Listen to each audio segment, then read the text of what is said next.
प्यारे बच्चों, आज हम व्याकरण का पाठ 1 भाषा और व्याकरण करने जा रहे हैं। ध्यान से सुनिए बेटा। सबसे पहले हम भाषा के बारे में जानेंगे कि भाषा क्या है।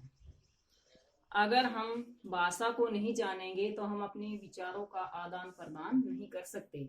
हम अपने विचारों को दूसरों के सामने प्रकट नहीं कर सकते, दूसरों के विचारों को नहीं समझ सकते। अब बेटा, भाषा शब्द संस्कृत भाषा की धातु कौन सी है? भास धातु। जो संस्कृत भाषा उसकी भास धातु से लिया गया है, जिसका अर्थ है भास, बोलना। भास का क्या अर्थ है? बोलना।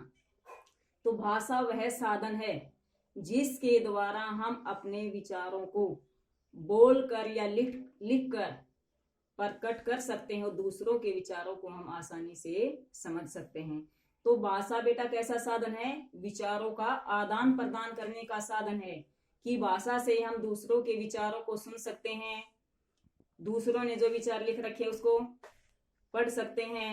तो क्या कि भाषा एक ऐसा साधन है जिसके द्वारा हम अपने विचारों को दूसरों के सामने प्रकट कर सकते हैं, दूसरों के विचारों को हम आसानी से समझ सकते हैं। तो वह क्या है? भाषा। उसे क्या कहते हैं? भाषा कहते हैं। अब बेटा, भाषा के रूप, भाषा के कितने रूप हैं? भाषा के 2 रूप होते हैं, मौखिक भाषा और लिखित भाषा।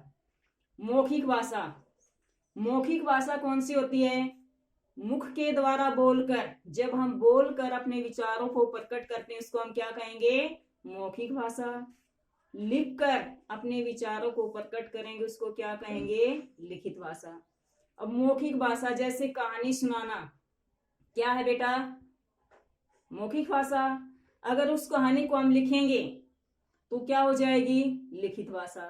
तो मौखिक और लिखित में क्या अंतर है? मौखिक भाषा बोलकर हम अपने विचारों को प्रकट करना ही मौखिक भाषा होती है और लिखकर विचारों को प्रकट करना लिखित भाषा होती है। बेटा, पहले एक रूप और था भाषा का, कौन सा था? सांकेतिक। मुख्यतः 2 रूप हैं, लिखित और मौखिक। सांकेतिक क्या? संकेत करना। कि पहले जब अक्षरों का ज्ञान नहीं था मनुष्य को, तब संकेत के माध्यम से ही विचारों का आदान प्रदान होता था। जैसे कोई तस्वीर देख ली, उस तस्वीर की तरफ संकेत करने से ये पता चलता था कि ये तस्वीर के बारे में कहा गया है। तो उस समय किसका प्रयोग था? सांकेतिक भाषा का। अब बेटा, हमारी भाषा के भी 2 रूप हैं, मुख्यतः मौखिक और लिखित। अब हम आते हैं बोली।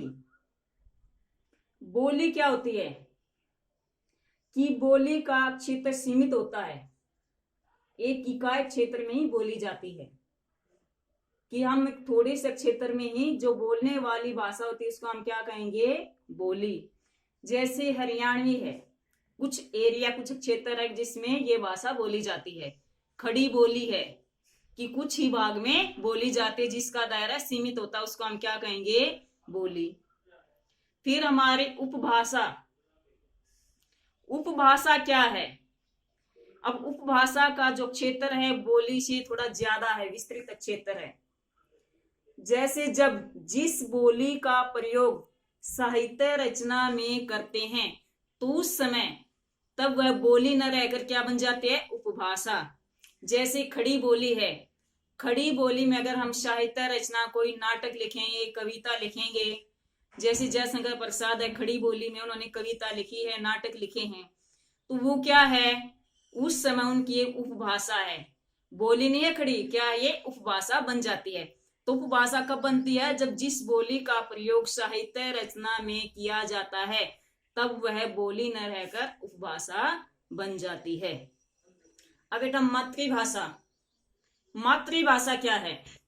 अब मातृभाषा, जैसे बचपन में बच्चा बोलना सीखता है तो सबसे पहले किससे सीखता? माँ से।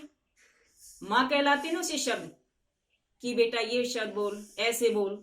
तो परिवार और माता के द्वारा जो जिन शब्दों का प्रयोग किया जाता है, जो भाषा सिखाई जाती है, उसको हम क्या कहेंगे?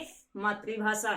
कि बचपन में जब बच्चा बोलना सीखता है तो तब उस समय माँ के द्वारा या परिवार वालों के द्वारा उसे जो भाषा सिखाई जाती है उसको हम क्या कहेंगे? मातृभाषा।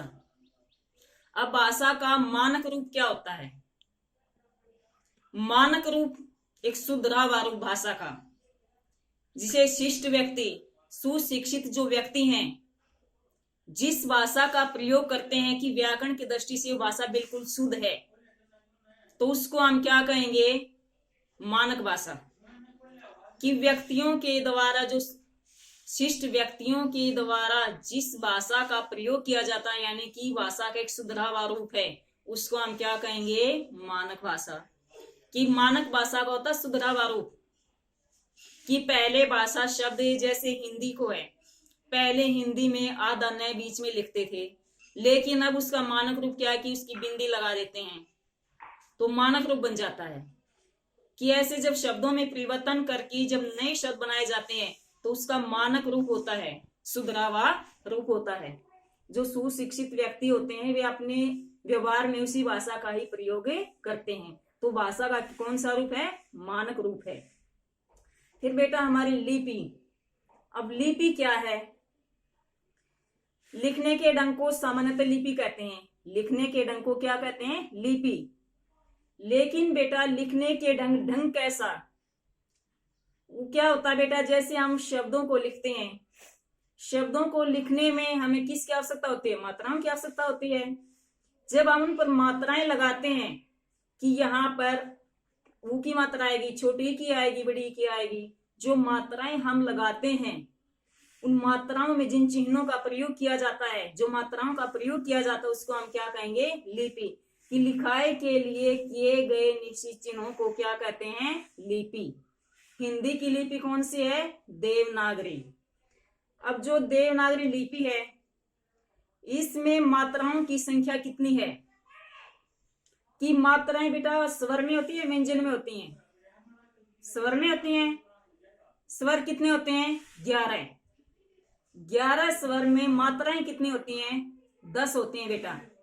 जो ए होता है उसकी मात्रा नहीं होती, आशीष हो जाता है, और औ तक कितनी? 10 मात्राएं होती हैं। हमारा जो अंग ए है वो क्या? अयोगवाह है। क्या है ये? अयोगवाह है।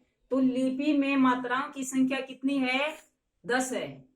10 संख्या मानी गई है कि हमारी लिपि में मात्राओं की संख्या 10। उन्हीं मात्राओं का प्रयोग किया जाता है, उन्हीं चिन्हों का प्रयोग किया जाता है लिखते समय। ये हमारी क्या है? लिपि। अब बेटा हमारी लिपि कौन सी है? देवनागरी। अब हिंदी भाषा को राजभाषा कब घोषित किया गया? हिंदी भाषा को राजभाषा 14 सितंबर 1949 में घोषित किया गया। किस अनुच्छेद के अनुसार? 343 जो अनुच्छेद, उसके अनुसार किया गया। कौन सी अनुसूची में?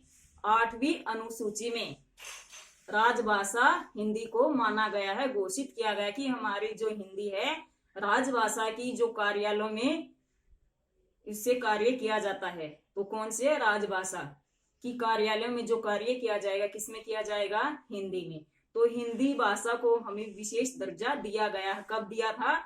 14 सितंबर 1949 को, जो राजभाषा घोषित की थी। धन्यवाद।